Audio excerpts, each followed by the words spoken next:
Hello everybody, welcome back to HardReset.Info channel. Today I'll show you how to easily fix speaker not working on your VIVO V50 Lite.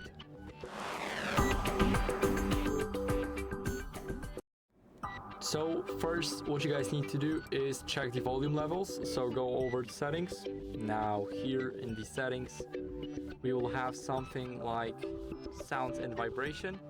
Here you need to go into the settings. Now here make sure that you are on the ring mode and not on the silent mode. Now here make sure that everything here is at least more than a half. So if there's still an issue with your speaker, then try cleaning the speaker grill with a soft brush or using something like soft cloth, toothbrush, something that's soft and not metallic. Now the next one is try to actually disable the Bluetooth. As you guys can see, now it's on and it could route the audio to other devices like your AirPods, your EarPods, or your headphones, or maybe the car. So make sure that the Bluetooth is disabled for the time of testing. Now what you guys can do is try to update your software.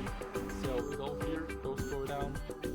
Now go to System Update and make sure that you're running the latest version of the Funtouch OS. As you guys can see, I'm running the latest version right here. And if there's still issues even after installing your software, because software should actually fix those glitches with your speaker. If there's still issues, then you need to factory reset your device. So go to System Management. Here, go to Backup and Restore. Now back up all of the recorded files, so enable backup data and automatic restore. And now click reset options, go to erase all data, factory reset, click it once and click it twice. And if there's still issues with the speaker after the factory reset, it could be the hardware problem or the hardware malfunction. So what's best to do in this situation? Basically get it checked out in the service center by a professional to get you more professional diagnosis and more professional than mine. So that'll be it. Hope it helps you and see you next time. Bye.